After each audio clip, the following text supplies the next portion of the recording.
Nah, that's a lie. You don't have any friends. What? I have so many friends. Coming up on this episode of The Coder's Couch. Okay, get us back on topic. We're off topic. That's okay.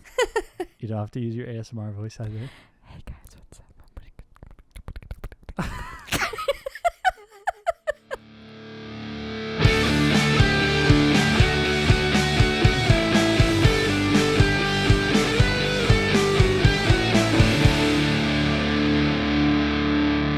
Well, we'll go ahead and get started here. So this is episode 3 of The Coder's Couch. Welcome to all you listeners, and welcome to me. And for the first time, we're having the first guest, and I felt like I would be remiss to not have my first guest be my wife. So, you want to say hi? Hi, my name is Bree. This is my wife, Bree. Happy to be here. Perfect, thank you. Let the record show I didn't force her to be here or anything like that. So, yeah, for this episode, we just want to talk a little bit about the thought process that went into my transition to grad school from software development. Yeah, we're just going to have some conversation here while we drink some coffee. It's 9:30 p.m., but we just got some new coffee today, courtesy of our friends Ryan and Lindsay. So and good. It's very so good. They sent us a box from Cometeer. So Cometeer, if you're listening, we always take sponsorships because I'm a big coffee nerd. And we love your stuff. That we do. This is our first time. Okay.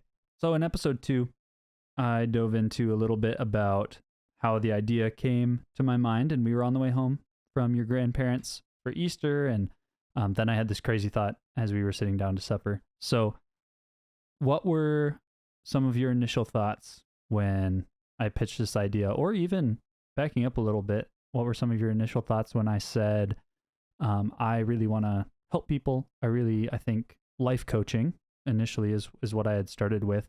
And then when I had done some research and settled on counseling, what were some of your initial thoughts?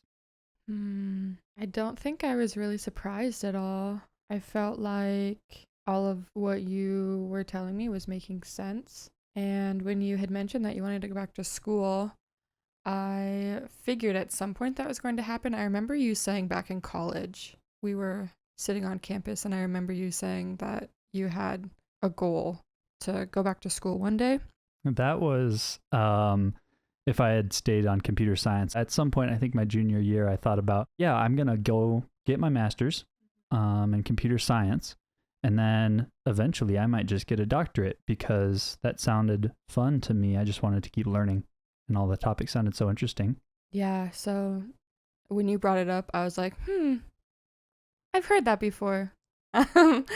And I guess when it was outside of software development, when you said that you wanted to do something along the lines of helping people, I think that when I heard that, it felt like it was just a natural fit because I've already seen you do that so naturally in your own life, just without schooling. And so wanting to go to school for it, to make it a job, did not surprise me at all. Right. Yeah. Helping people for free.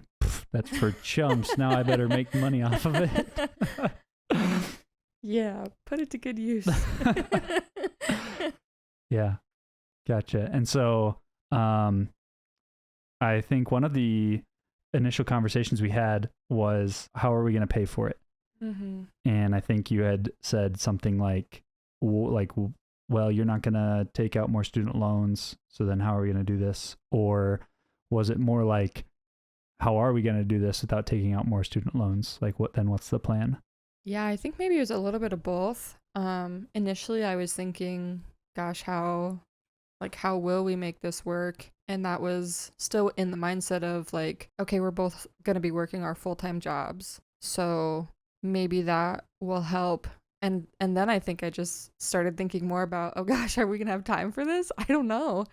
But then I started thinking, I think we started having the conversation of, what would it look like if you weren't working? And that, I think, is when I started panicking a little bit of, okay, if we're just living off of my income, We're going to be on the Ooh, streets. yeah, what are we gonna do? I don't know. But I knew that you didn't want to take out student loans, and so I just had to tell myself, like, we're gonna have to be creative. We're gonna have to be very frugal, I feel like, were the initial thoughts going through my mind, because I didn't want to put you in a place of taking out those loans. And I knew that you didn't want to. And I knew that was never really going to be an option. And so we just kind of had to figure out from there, okay, what are the actual options then if student loans is not one of them? Mm-hmm.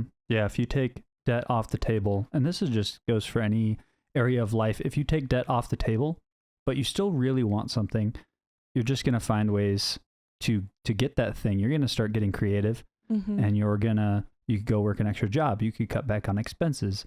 You could like invest money in some kind of asset that produces money or something like that. When you start thinking, I'm not going to borrow money for this, I'm just going to make sure I can cash flow it myself somehow, some way, then you start thinking a little bit outside the box, definitely outside the norms for what our culture has instilled in us. There's the credit score game, playing the credit card game, student loans, which you and I both agree are just a catastrophe.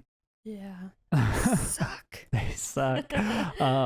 And of course, I'm a little bit deeper down the rabbit hole than you are on about like the history of it and how it works and the terrible situation that you can get in if you have these student loans and then you're just trapped with interest payments that start ballooning out of control and all of that. So the student loan route was definitely not something I wanted to do, especially after I'd already paid off all of my student loans from undergrad. I had paid off my student loans in 26 months of really working hard. That was a mix of working full-time and then door dashing on the nights and the weekends and things like that. And that was a big sacrifice because that was time that you and I didn't get to spend together. And then that was time that I didn't get to invest in things like music and video games at the time was a bigger hobby of mine. But there were a lot of things that I had to say no to in order to do that. And so after 26 months of really hard work, and I suppose really the harder part of that was the last half when I moved here close to where we live now. And then I started doing DoorDash because the first half of that I was just doing my full-time job and then just watching my expenses. That's how I was paying off my debt. After doing that, I was like, I'm never, ever going back. Yeah. I'm never going to do that. So just for something not silly, I won't say school is silly, but looking back, like student loans just doesn't seem like a good idea when, like for me, I think my path could have been accomplished by completing my 4-year degree in 6 years or going to a cheaper school. And so that's one of the reasons that I picked the school that I'm going to now was because it was cheap. I think I mentioned in episode 1 that there was one private school I had looked at that was $140,000 for the same degree that I'm getting now, or at least really, really close. Yeah. And so just school choice like makes a huge difference by itself. So, yeah, that was definitely part of the conversation, along with how are we going to pay for it? And if we're going to just drop to your income, basically, what were some of your other concerns as we started getting into it? We started down this journey. Like outside of finances or? Or if there's anything more about finances that you have to say. There was something I was going to say. But then you just kept talking. Blah, blah, blah, blah, blah. Sorry, I'm a talker. Blah, blah, blah. Oh, I remembered what I was going to say. I think in addition to having just the conversation around finances, I remember us tossing the idea, back and forth of, well, I'm still in debt, so should you wait until, my loans are paid off and then you can go back to school? And I think, it wouldn't have been a terrible option, but that option just didn't sit well with me. And so I knew that you going back to school right now was going to be the better option than waiting. And so, yeah, just in addition to me knowing that you didn't want to take out loans, but we also didn't want to wait 2 years. I just had to sit on it, and I felt a whole lot of peace about us just dropping to one income. And I think it helped too that, we've been saving, not necessarily for school, but just the fact that we've been saving in general really helped ease my mind when we decided that we were going to drop to one income. And so I just had some final thoughts on that. But outside of finances, I guess the only concerns I really had were, we're new to marriage and we are still trying to figure out this whole life balance of working, hanging out, continuing our passions, and things like that. And so with you going back to school, I think initially I was just like, oh gosh, I'm never going to see you. Like, I'm going to see you when I wake up in the morning. I'm going to see you when I go to bed. And I'm just a very relational person. And so that just made me a little bit anxious of like, are we going to have enough time to, still hang out, still invest in our marriage and invest in each other and go on dates and, make supper together and, still figure out our new marriage journey while starting a whole new journey, I think was probably my biggest concern. Right. Getting married, moving in together, getting unpacked and figuring out how to live together. And then the stroke. Gosh. Yeah. And then finally kind of settling into a routine. Right as we started settling into a routine, then it was like the idea of going to grad school. And so there's probably a little bit of that, like, are we ever going to stop transitioning? There is no rest. We keep going. There is no rest. Life is just never normal. The normal is crazy. Yeah. I remember when we decided just like last minute, like, okay, you're going to apply and try to get all your stuff in. I remember sitting on the couch thinking that exact thing. And I don't remember who I was texting at the time, but that's almost exactly what I texted them. Like, geez, it feels like we are finally just getting settled in our apartment. All of our boxes are finally unpacked. And now we're jumping back into something like brand new because I feel like I had a lot of confidence that you were going to get in to a school. You had a lot of people backing you in that too, with confidence. And so I was like, geez, if it's not one thing, it's another. And we are just riding the ride. Hey, I told you that this was going to be an adventure. And you did. You said yes. So it's your fault, not mine. Yeah, gotcha. And do you think now that we've started this season, we're here at the end of my first week of classes and actual grad assistant work, do you think that some of those concerns have been alleviated? I think it might still be a little bit too soon to tell. And I think that because you've been home earlier than expected, most days this week, I feel like. You expect me to get home at like 10 p.m.? Because I've been getting home pretty late. Well, I feel like with you getting out of classes early, I guess with my concern of like us spending time together, I think it might be too soon to tell still, just because this is your first week and you haven't really had to spend too much time at night doing homework. And so I think ask me again in a couple of weeks and we'll see how it's going. But I do feel like I am seeing you more than I expected to. So I do have hope that those concerns will lessen as we go through the school year and, adjust and figure out a new normal and just realign our schedules. Yeah. Yeah. And then still in terms of finances, I mentioned in episode 1 that we do have my graduate assistantship to at least cover the tuition bill. So that's great. And then I get a small stipend on top of that to help cover living expenses. So hopefully next year I can look into some kind of scholarship that will help pay for living expenses as well, because I hear that's a thing from our financial aid office. But that has also been certainly a change. And just in the day-to-day budget, I don't have the income I used to.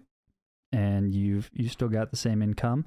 And so I suppose we haven't quite seen a drastic change or anything. But we'll keep monitoring that. And so far, it feels fine. I think it's all right. Yep. Young broke. Young and broke. Yet we're just embracing going back to the young broke college student life. College kids. So we're going to embrace the broke college student life. And we're going to have to take our meal planning pretty seriously. But what do you think? From your perspective, what have been some of the sacrifices that we've made, but also just that you feel like you have made in order to make this work? I think one of the biggest sacrifices we've made is obviously with our finances. Just being a little bit more diligent with our budget and where our money is going, and not just, spending it willy-nilly, who cares where it goes. Which I don't think we were really doing that before, but I feel like we're a lot more focused in now that we kind of have to be. It also helps that we live not in the city anymore. And so you really have to go out of your way to actually spend money. Yeah, true. And so then that kind of just keeps you away from I'm just going to run 5 minutes down the street to Walmart and pick up something that I maybe could have done without. Yeah. And so that certainly helps. Yep. I agree. Other sacrifices. Maybe with just my time. Coming into this season, I was aware that, we probably weren't going to be spending as much time together between, working and school and homework and other extracurricular activities that I'm part of. And so on the nights that I don't have anything really planned, I have been trying to just stay home or at least stay around the house so that if you do have a free night, then I also have a free night and we can hang out. And so I think that's just looked like monitoring how often I'm going out with people. Because I could spend every single night going out with someone, I think. Nah, that's a lie. You don't have any friends. What? I have so many friends.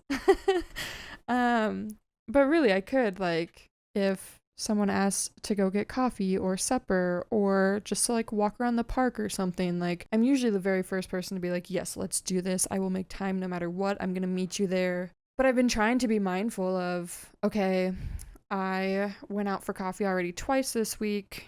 Maybe I should spend some time around the house and, I should try to plan stuff with you. Oh, thank you. Rather than go out for coffee 4 times a week and not see you very often. And I appreciate it. But I don't know that it's changed too much since before we decided to start this journey. I mean, it's been very minor, I feel like. I guess just being more mindful with my time and also not spending money like I used to. Hee. Oh, and making my own coffee at home. Oh, yes. That's been a big one. Yeah. Since we don't live 5 minutes down the road from a Starbucks or something like that. Yeah, and I've actually been really enjoying it. And Woo-hoo. I think I've mastered a really good drink, so I kind of prefer it over going out now. Do you want to share with the listeners what that drink is? Okay. Well, currently, because we're in the fall season, some of you might disagree, but it's been fall for me since the beginning of August. So it's a brown sugar cinnamon pumpkin spice caramel latte. That's a lot of flavor. It is, but it's so good. Okay, I don't use a ton of each. It's just whatever your heart desires. I don't measure. I go by what my heart tells me. Measure with the heart. Yes, exactly. And so it's brown sugar cinnamon syrup with pumpkin spice syrup, and you pour your espresso over that, mix it together, and then in your mug you have, your caramel around the walls of the mug, and it just drips down. And then you pour in your mixture of espresso and syrup, mix that together, pour your milk in. Fantastic. And if you have some brown sugar cinnamon topping, oh, fantastic. That's always good too. Fantastic. And if it's iced, sometimes I'll put a cold foam on it. Recently, all we've had is caramel macchiato cold foam. So there's a 4th flavor to add to my latte. I know some of you are thinking, oh my gosh, that's probably way too sweet. Well, that's how I like my coffees. I'm not a black coffee girl. So the more flavors I can add to a latte, the better. Yeah. Otherwise, I'm just a sucker for a plain latte. Just the espresso in the milk is good for me. Not me. That was one of the amusing things about the stroke was that there was one night where our vice president of operations and our CEO actually came in and visited me at the hospital. And so we chatted for a little while. You were there as well. Mm-hmm. And I was there every night. yeah, you were there. You were there all the time. And thank you. And I think before they left, our CEO said, let us know if there's anything we can do for you, if there's anything we can get you or anything like that. And I think I said, well, I could really go for a plain latte. And so then he DoorDashed. Starbucks. DoorDashed a Starbucks latte to the hospital. And That then was amazing. you met the driver down in I think we both went because I was up and walking at that point. Wasn't on bed rest anymore. So we went down to the main lobby and met the driver after they had left. So yes, I will hopefully never forget that latte. Yeah. We are very different in our coffees. I'm a little bit more of a simple folk. But this black coffee I'm drinking tonight, oh, fantastic. Again, coffee brought to you by Cometeer. Really, Thank you, Cometeer. really good. It's actually, I forget what the sub brand was because Cometeer sponsors the freezing and like the distribution of these little coffee pucks. But then there's a coffee brand. It's their coffee that Cometeer has distributed. So can't remember what that is, but okay, get us back on topic. We're off topic. that's okay. Just more for the blooper reel. Stay tuned for that. Can we put that at the end? I think we probably can. Fantastic. Next time on the Coder's Couch. Oh gosh. I think this is the absolute wrong decision for us. What skills do you think we have that will really help us through this next season? And what new skills do you think we'll have to learn in the transition? I just had to get that out before we started. That's definitely making it into the episode. That'll probably be the intro. No. Yeah, probably. No, it has to be at the end. People have to get to know me first, and then it's appropriate. Okay, fine. I suppose.